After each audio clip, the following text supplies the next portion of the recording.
Hello everyone, I am Sanjay sir from एसन classes अबोर। Top 10 questions में आपका स्वागत है। 24 अप्रैल 2020 के इम्पोर्टेंट करंट अफेयर जो कि हर एक एग्ज़ाम के लिए काफ़ी इम्पोर्टेंट है। सो आज का आपका पहला जो क्वेश्चन है वो है दापो रिजर्व पुल का निर्माण बीआरओ द्वारा किस राज्य में किया गया है? तो ये किया गया है अरुणाचल प्रदेश। किस राज्य में? अरुणाचल प्रदेश। और यहाँ पे मैं आपको बता दूँ बीआरओ की फुल फॉर्म क्या है। बॉर्डर रोड ऑर्गेनाइजेशन, मतलब ये मैं बता दूं आपको क्या है। बॉर्डर रोड ऑर्गेनाइजेशन, ठीक है। और इसमें एक चीज़ बता दूं, एक तो होता है NHI और एक होता है BRO जो कि सड़कें और पुल बनाते हैं। तो जो बॉर्डर और पहाड़ों पे सड़कें और पुल बनाते हैं वो कौन बनाता है? BRO बनाता है। लेकिन बाकी की जो सड़कें और पुल बनाते हैं वो NHAI बनाता है, ठीक है। और अगर आपसे पूछे कि दापो रिजो पुल जो है ये अरुणाचल प्रदेश में बनाया गया है BRO के द्वारा, ये किस नदी पे बनाया गया है? तो ये बनाया गया है सुबानसिरी नदी पर। किस नदी पे? सुबानसिरी नदी पे, ठीक है, सुबानसिरी नदी पर। और अरुणाचल प्रदेश में और भी पुल हैं जिनका अभी राजनाथ सिंह ने उद्घाटन किया था, तो वो कौन कौन से हैं वो भी नोट कर लेना यहीं पे। तो एक तो है रबंग पुल जिसका उद्घाटन राजनाथ सिंह ने किया है, ये भी अरुणाचल प्रदेश में है। और एक है सिसेरी पुल, ये भी अरुणाचल प्रदेश में है जिसका उद्घाटन राजनाथ सिंह ने किया है। और इसके अलावा एक उज्ज पुल जो कि सॉरी इस तरह से नहीं, उज्ज पुल किस लिखेंगे हम इस तरह से, ठीक है। उज्ज पुल जो कि कठुआ ज़िले में है। उज्ज पुल कहाँ पे है? कठुआ ज़िले में। और एक है बसंतर पुल। बसंतर पुल ये कहाँ पे है? ये सांबा ज़िले में। ये दोनों कहाँ पे है? ये दोनों ही जम्मू कश्मीर में है, ठीक है। इनका भी उद्घाटन राजनाथ सिंह ने किया।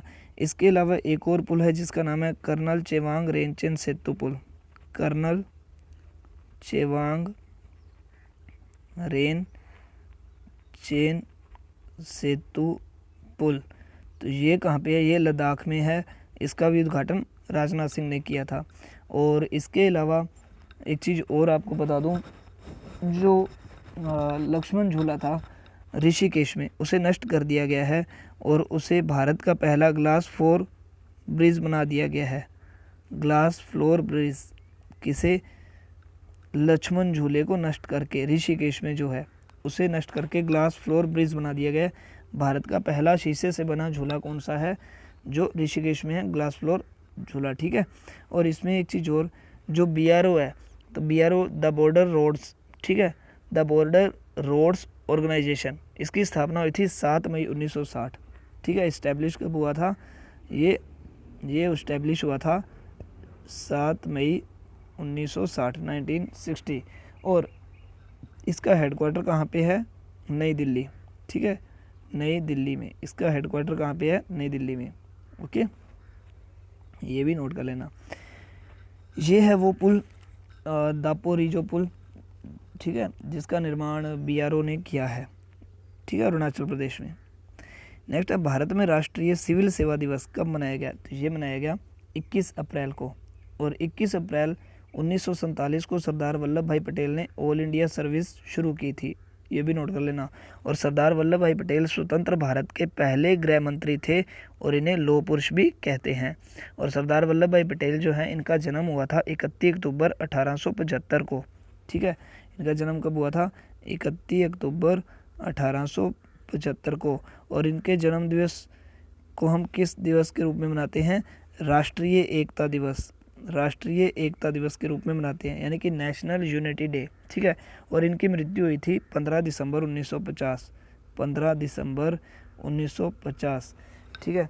और एक चीज़ और यहाँ पे आपको बता दूँ कि इन्हीं की मूर्ति एक बनाई गई है गुजरात में। सरदार वल्लभ भाई पटेल जो हैं इनकी एक मूर्ति बनाई गई है गुजरात में, ठीक है, और जिसका नाम है स्टैचू ऑफ यूनिटी। उसके डिज़ाइनर कौन थे? उसके डिज़ाइनर हैं राम वी सुतार। तो जो स्टैचू ऑफ यूनिटी बनाई गई है गुजरात में सरदार वल्लभ भाई पटेल की, जो पूरा का पूरा लोहे से बनी हुई है, तो उसका जो डिज़ाइन दिया था वो राम वी सुतार ने डिज़ाइन दिया था, ठीक है। ये काफ़ी इंपॉर्टेंट फैक्ट है। और इसके अलावा भारत के जो भी आईएएस ऑफिसर होते हैं उन्हें सरदार वल्लभ भाई पटेल ने पहली बार स्टील फ्रेम कहा था कि ये भारत के स्टील फ्रेम है। तो आपसे पूछा जा सकता है कि जो भारत के आईएएस ऑफिसर हैं उन्हें स्टील फ्रेम किसने कहा था, तो ये क्या कहा था, सरदार वल्लभ भाई पटेल ने। ठीक है। और 21 अप्रैल को ही एक और दिवस मनाया जाता है। तो 21 अप्रैल को एक और कौन सा दिवस, विश्व रचनात्मकता एवं नवाचार दिवस। ठीक है, विश्व रचनात्मकता एवं नवाचार दिवस, ये भी 21 अप्रैल को मनाया जाता है। ठीक है। नेशनल सिविल सर्विस डे ये 21 अप्रैल, तो ये आप तस्वीर में देख सकते हो। ठीक है, सरदार वल्लभ भाई पटेल। ठीक है। नेक्स्ट है समीर गोस्वामी का निधन हो गया। ये प्रसिद्ध क्या थे, तो ये थे एक पत्रकार। समीर गोस्वामी जो हैं ये एक पत्रकार थे और ये कोलकाता के थे।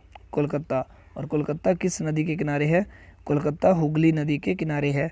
और इसी तरह से जैसे कोलकाता हुगली नदी के किनारे है, लखनऊ जो है वो गोमती नदी के किनारे है, अयोध्या सरयू नदी के किनारे है और अहमदाबाद साबरमती नदी के किनारे है, दिल्ली और आगरा यमुना नदी के किनारे है, पटना गंगा नदी के किनारे है और जम्मू तवी नदी के किनारे है। तो ये कुछ नदियों के किनारे इंपॉर्टेंट शहर है जो आपको पता होना चाहिए। ठीक है। इसके अलावा ये जो समीर गोस्वामी हैं ये किस अखबार में पत्रकार थे, तो ये बंगाली अखबार बार्टामान में लिखते थे। तो अखबार का क्या नाम था, बार्टामान। ये बंगाली भाषा में बार्टामान बोला जाता है, लेकिन हिंदी में इसे क्या बोलते हैं, वर्तमान। ठीक है। और इसमें एक चीज़ और, एक और पत्रकार थे जिनका निधन हो गया, वो है कन्नड़ भाषा के पत्रकार जिनका नाम है पाटिल पोटप्पा। ठीक है, ये भी नोट कर लेना। कन्नड़ भाषा के ये पत्रकार थे।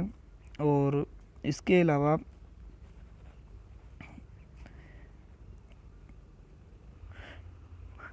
Do not forget click the subscribe button and hit the bell icon. Please subscribe my channel with bell icon ताकि आपको नया नोटिफिकेशन मिलता रहे। ओके। नेक्स्ट क्वेश्चन है पूसा परिशोधन और स्वच्छता सुरंग किसके द्वारा विकसित की गई है, तो ये भारतीय कृषि अनुसंधान संस्थान के द्वारा विकसित की गई है। ठीक है। और इस सुरंग से जो गुजरेगा वह अपने आप सैनिटाइज हो जाएगा। इसमें क्या है, इसमें QAC है। क्या है, QAC। इसका मतलब क्या है, QAC केमिकल इस्तेमाल होगा। ये एक तरह का ऐसा केमिकल है जो व्यक्ति को अपने आप सैनिटाइज कर देगा। तो इसकी फुल फॉर्म क्या है, इसकी फुल फॉर्म मैं यहाँ पे लिख देता हूँ, QUARTERNANY, क्वांटनैनी ammonium AMMONIUM ammonium compound COMPOUND compound. ये आप QAC की फुल फॉर्म जो है नोट कर लेना, क्योंकि ये काफ़ी इंपॉर्टेंट है, हो सकता है एग्ज़ाम में ये पूछी जाए आपसे। ठीक है। ठीक है। तो ये इस तरह से एक टनल बनाई गई है, एक सुरंग बनाई गई है जो इसमें वॉश हो रहा है व्यक्ति, यानी कि ऑटोमेटिक सैनिटाइज हो रहा है। ओके। नेक्स्ट है सरकार ने फसल वर्ष 2020-21 में रिकॉर्ड कितने करोड़ टन अनाज उत्पादन का लक्ष्य निर्धारित किया है, तो ये निर्धारित किया है 29.83 करोड़ टन का। और ये जो फसल वर्ष है इसका मतलब क्या होता है, इसका मतलब है 1 जुलाई से 30 जून तक फसल वर्ष। ठीक है, 1 जुलाई से 30 जून तक का फसल वर्ष। नेक्स्ट है किस देश के पूर्व प्रधानमंत्री लाइसेनिया करासे का निधन हो गया, तो ये है फिजी। ये प्रधानमंत्री कब से कब तक थे, ये 6 साल तक रहे थे, 2000 से लेकर 2006 तक ये प्रधानमंत्री थे, लाइसेनिया करासे। ठीक है, इनका अब निधन हो गया। और फिजी की राजधानी है सुवा। और फिजी में एक तूफ़ान आया था जिसका नाम है हेरोल्ड नाम का एक तूफ़ान आया था फिजी में। ठीक है, ये भी आप नोट कर लेना। तो ये है फिजी के प्राइम मिनिस्टर, पूर्व प्राइम मिनिस्टर जिनका निधन हो गया है। ठीक है। नेक्स्ट है भारत के राष्ट्रपति रामनाथ कोविंद के सचिव के रूप में किसे नियुक्त किया गया है, तो ये है कपिल देव त्रिपाठी।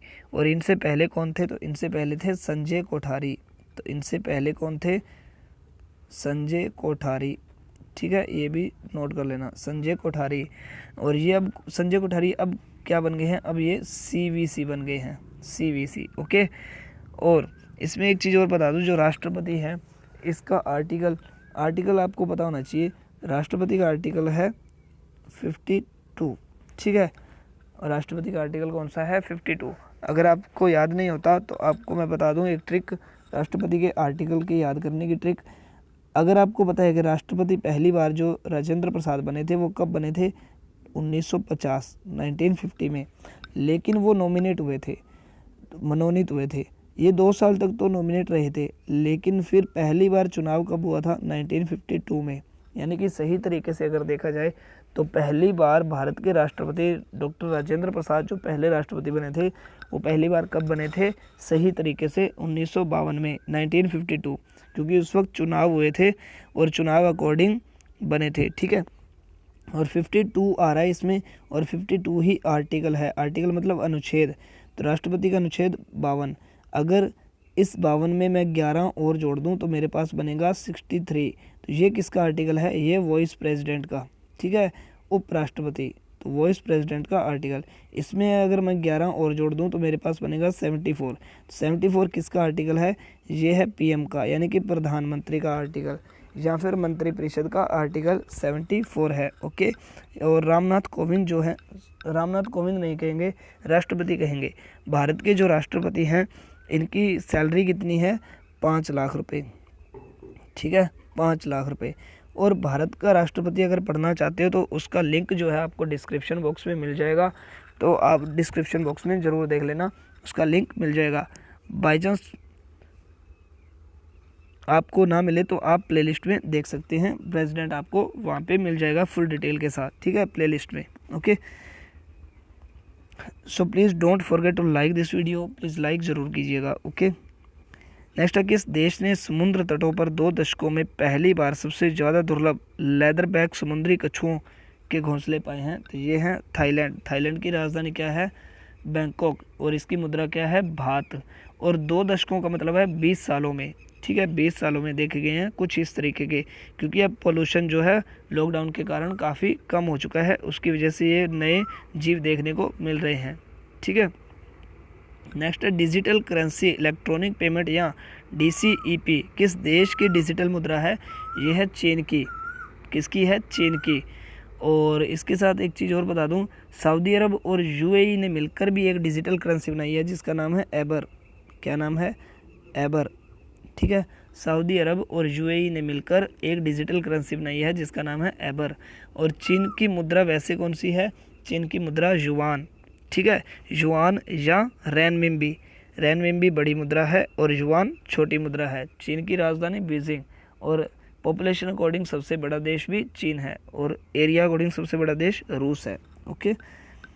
नेक्स्ट, केंद्रीय संस्कृति मंत्रालय ने नई दिल्ली में भारत की अमूर्त सांस्कृतिक विरासत की राष्ट्रीय सूची जारी की है। वर्तमान में संस्कृति मंत्री कौन है, तो ये है प्रहलाद सिंह पटेल। जो प्रहलाद सिंह पटेल हैं ये पर्यटन मंत्री भी हैं, टूरिज्म मिनिस्टर, ठीक है, टूरिस्ट मिनिस्टर, तो पर्यटन मंत्री भी हैं, ये भी नोट कर लेना, okay. So thanks for watching my video, please subscribe my channel with bell icon. मिलते हैं नेक्स्ट वीडियो में, तब तक के लिए बाय बाय, टेक केयर।